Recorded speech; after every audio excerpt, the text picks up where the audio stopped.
Hello darlings, it's Tess and I am a witchy mess. So it's basically Halloween, right? That can feel almost true in the USA because around now, July or even June is when seasonal spooky Halloween decor is starting to hit shelves. So the Halloween freaks that do live in the USA, hello spooky brethren, basically have an extended celebratory season because their serotonin browsing opportunities can begin now. Whereas here in Australia, where I am, if you don't recognise the accent, people would throw rocks at the stores if Halloween decor was starting to be put out this early. I say serotonin browsing very deliberately because you can have fun looking at things and enjoy the designs and soak up the positivity of this season that we love so much, but you don't actually have to buy a bunch of stuff. More on that at the end of this video. Please keep watching because it's really important to me to comment on. So Australia is not in on any of the Halloween decor action this early in the year, but I shamelessly want to attract a witchy/alternative audience for my new channel around here, and so I am shamelessly going to exploit your interest by reacting to the hunting and haul videos that I'm seeing around for Halloween 2026 in the USA. When it's closer to Halloween itself, I can start reacting to the stuff that I actually love way more, which is what people do creatively with their decorations and how they have those themes and tell those stories and how they celebrate with their parties. That stuff is way more fun to me to react to than hunting for decor, but at this point, that's what we've got. Right, that intro was longer story longer, as Jade the Libra would say, and it's her that I'm going to be reacting to today. I filmed this video when her early Halloween haul of online decor purchases came out a couple of weeks ago. She has really amazing taste that often crosses over with mine because she uses different themes in different areas and is therefore looking for multiple aesthetics. And then she puts those different aesthetics and themes in different areas of her home. If I had more money, more decor, and more home areas, I would be doing the same, but I don't. So today we're reacting to her first haul of 2026, and it's not an hour long and buying a whole line. So it's a few things to fit in with what she already has. And she also uses dark decor all year round. So her investments are similar to me buying witchy things. They're actually permanent additions to her home and not things that hide in boxes most of the time. They're bringing her joy every day. So let's get started. Okay, the one and only Jade the Libra, the Halloween hunting queen. Early Halloween haul 2026. Let's go.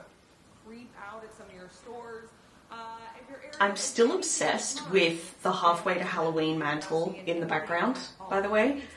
I love watching Jade's decorate with me videos because of how she has the themes and combining her old and new stuff. I do like that pool float. The heart-shaped sunglasses are a very nice touch. I do not look good in the pool as a pale ass being, by the way. If I was floating up on top of the water instead of most of me being in it, it's just a recipe for sunburn. I would just blend into that white ghost wherever my skin was showing, and people would be like, why are there swimmers in a purple wig floating around on that thing? I don't know if you can even tell that my hair is purple right now, whether in this light or not, but it's so faded at the moment. But yes, it is in fact purple. Ooh, the style of the glitter globes is very pleasing to me. That like vintage aesthetic is very Joanna Parker aligned, and I love her stuff so much. One of my favorite Halloween aesthetics is like old-timey folk art kind of creepy stuff. You're gonna see that in my own decor and craft around here when October hits. Can't say I've ever seen a Halloween glitter globe or dangly leg guy here in Australia. We have just really cheap, nasty stuff here, honestly. And I feel like it badly contributes to the false reputation here of Halloween being nothing but a tacky menace. All people see of it is just plasticky spiders and that single-use stretchy cobweb stuff and bloody fake fingers and candy. There's so few nice things that are remotely reusable year after year like this, and where actual effort has gone into the design. And also a lot of stuff here in Australia, wow, this is just a tangent. A lot of stuff here in Australia is about like very real body horror and gore, like not nice choices of different styles of Halloween if you want them. Like, I don't want a goddamn chop shop in someone's fake garden full of fake amputated limbs that terrifies passers-by out of giving Halloween a chance. I want people to decorate how they want in their homes and gardens in a way that is fun for them and family friendly, because Halloween in the end is so kid-centric. Almost the only way to get a certain aesthetic of Halloween here in Australia is to make it yourself, and that's perfectly fine for me to say as an artsy crafty person, but not everyone is this way. Okay, longer story longer again. I'm just saying I would love this kind of thing in our stores so people can see that you can have nice Halloween things. I love the bat glitter in the ghost globe. I probably wouldn't have noticed it myself, so I'm glad Jade pointed it out. I like the cat less, honestly, which seems ludicrous because it's purple, and I obviously love purple, but the Halloween thing is a black cat, so it just seems odd though. Though obviously the water can't be black or you wouldn't see the light in the glitter, so ignore me actually. I love that potion bottle. Honestly, a richer me would get this for my room all year round, not just because it's witchy, but because the colour scheme of my room is pink, purple, green, my three favourites, and this bottle is obviously green. I would probably paint the base purple though, to be honest. I hope that doesn't make you hate me. I would definitely also make my own charm, like Jade says. I probably wouldn't stop at one though, knowing me. Probably a pink one to include all three of my colours on it. I love how it looks lit up too. It's really well done instead of being just watery with a few specks. I like that the famous witch from past years now comes in tiny form because it's really beautiful, but I don't like it quite enough to have the giant one that Jade already has, if I could get it here.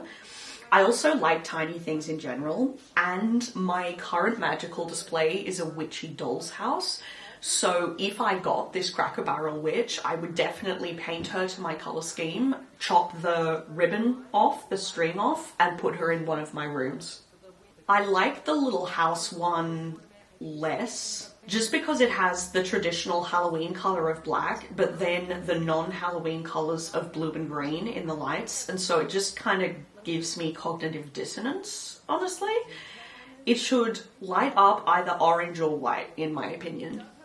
The Headless Horseman is kind of cool, although the pumpkin face looks totally off to me, because the body and the horse are like really sculpted and intricate and gothic, but then the pumpkin is just this really simple cartoony face. I would paint over the pumpkin face if I had this and try to make it look more aged and ratty like the rest of the ornament. That squishy bat is so cute. It would be hard to resist getting that for my kids if I had them. I love that she says her younger baby has to be supervised when he plays with it because he likes to bite it. That kid versus Halloween story just reminds me of a few years ago of when my brother and his family visited us from Finland just before Halloween. My little nephew was playing around and he saw my Samhain altar with a mini pumpkin and he was like inspecting it. and I was thinking, oh my god, please don't try and bite it. And instead he just threw it across the room so hard and ran over to get it so he could do it again. And it was just so cute and so funny until it went in the direction of a glass door. At that point, little Mr. Pumpkin was then put on a higher table and replaced with a balloon.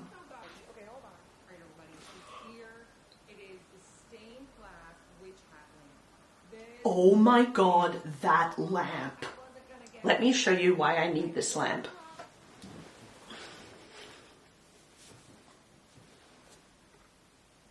I need this lamp.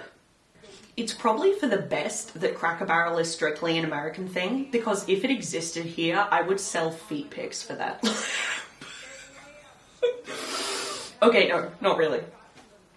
But my savings account would be in trouble, but also I'd keep it forever for obvious reasons. And as I said, my rule for buying anything is that it only gets purchased if I can't possibly make it myself. And I'm not a glass artist, so that goes for this, even if I could have it. Absolutely stunning in every way, relevant to my identity in witchcraft, and the amethyst color works perfect in my room scheme. And because it's real glass and everything, it would actually properly last, unlike all the other cheap Halloween crap that we have here in Australia. Chef's freaking kiss. I have to tell you, it's not often that something I want this badly is the same thing most other people want so badly. So is this just a sign that the Halloween freaks just get me? Jade, why didn't you show it lit up? Oh, whatever, I can just assume. Or I'll look for another video. Whoa, that is a big cauldron. I have two tiny ones, a black and a purple, and food is going nowhere near them. They're for enchantments and burning things. I mean, like burning bay leaves or paper petitions, things like that. Don't panic. Although, if I had my own place and much more money, it would be tempting to get a big cauldron for serving food only, though. This whole spooky town thing is a fever dream to me. If you go to the right Christmas shop here in Australia, you can find little, like, Christmas animated houses, but we'd never have these Halloween ones sitting around. Mausoleum. That's very much on theme. Water gargoyle. Okay, I would never have the guts to put water in it, though, given it's, like, electricity, right? Oh no, probably batteries. But still. I like the idea of Doom Cathedral more than the look of it. I would want a really ornate, half-fallen down Gothic cathedral with, like, broken flying buttresses and damaged stained glass. Like, the hosier kind of Doom Cathedral. These houses do look fun, but again, I would rather thrift a dollhouse or some other thing and make it exactly how I want, which is kind of what I've tried to do with my IKEA dollhouse shelf that I'm turning into my witch house. I do like that the cathedral roof lights up purple though. Oh, she's doing the water. I would be so scared of the water. Wait, that's a plug. Doesn't that mean it's electronic? I'm stressed. They do look cool lit up, I'll give them that. Okay, wow, I liked a lot in that haul, but I think you guys know by far and away my favourite thing was the lamp. A glowing purple stained glass witch hat lamp. Bury me with that. Now, here is the most important part of this video to me as I start this journey of Halloween hunting reaction fun. To me, hunting is not the same as mindless shopping. Wandering around with your fellow spooky obsessed friends, spotting cool things, is light years away from going into credit card debt, trying to keep up with the whole culture that social media has flung at us, and that unfortunately includes the Halloween freaks like you and I. There are entire influencer personalities that are revolving around buying everything you see and putting the affiliate links in the bio. But the reason I'm okay with making this content is that I'm not buying anything. And even if I lived in the States, I wouldn't be buying anything either. No, not even the witch hat lamp. I'm basically doing the digital version of wandering around the aisles for fun and then leaving with nothing. So even if I was in the US, I would do that and then maybe get one tiny thing that I only got because I can't make it myself. That's my rule with everything as a crafty person, by the way. Having that rule is really useful for my budget, and if you're creative too, then I really recommend it. Things are also 500 times more special if you make them yourself, even if it's not instant gratification. That's another reason I like browsing Halloween decor and yet buying nothing. It's a perfect way to get inspired for my own personal art that also often uses thrifted items. As for me reacting to videos of people, including Jade, who do have multiple decor hauls per year, including this one, it's not my business to assume or ever ask about someone's financial circumstances. Because Halloween is so important to her and others, I give them the benefit of the doubt that they are adults who can manage their own money, meaning they save up the entire rest of the year as much as they can in order to fund a non-all-year-round habit that is about fun.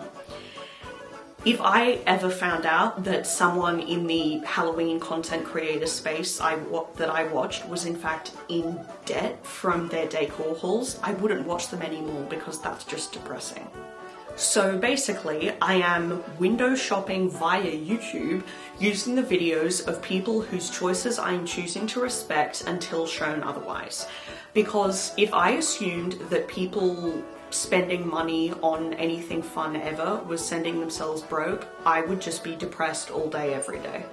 I'm surrounded by people in my personal life who are perfectly financially literate. They just spend their money on things other than Halloween, so why can't a Halloween freak just be like that? I don't want to do what many boring people might do to me when they find out I'm an artist, for example. Assuming a hobby that brings me joy is a waste of money while demanding that I respect their own financial choices that are possibly insane but accepted by mainstream society. There are so many that I've literally got a list here. I'm talking fast or designer fashion only over secondhand options, constant or luxury travel, expensive brand new cars when many used ones will work well, brand new fine jewelry, ridiculous showing off houses over long-term security, smoking, recreational drug use, and, you might not like this one, but alcohol gets expensive. Drinking culture here in Australia is out of control and completely normalised, just by the way. Oh, and people updating their technology when a new one comes out instead of waiting to do so until their phone or their camera or their whatever breaks, like you're supposed to do. You do not need the new $1 million iPhone if the one that you currently have still works. You just don't. That is insane to me. So none of these big money suckers that I just mentioned apply to me. Zero. So therefore, I have a penny or two for Halloween if I can't make something myself, and I'm going to use it, Brian. In the case of 2026, I have already ordered online and purchased my few only new affordable things that I'm going to be using this year. They are going to be reused over and over, and they've only been purchased because I can't make them. If you're suddenly concerned about people's excessive spending only when their lifestyle is difficult to yours, Brian, why don't you tally up how much more you would have if you didn't smoke or drink or play golf every Sunday while completely neglecting your children and making your wife look after them all day every day? Yeah, that's what I thought. You have a lung cancer risk, an ailing liver, and a financially neglected family from your selfish bougie hobbies. I have stickers and a couple of witch hats that hurt nobody. We are not the same. Anyway guys, please subscribe for more Halloween fun, basically until November 1st, and help this little channel grow. Same with my main channel, Tess Connellan Arts, linked below, which is creative content to build my artistic career. That's my big girl channel, so please support it. Stay spooky and sane in hunting and shopping this spooky season, and I'll see you again soon. I love you, keep going.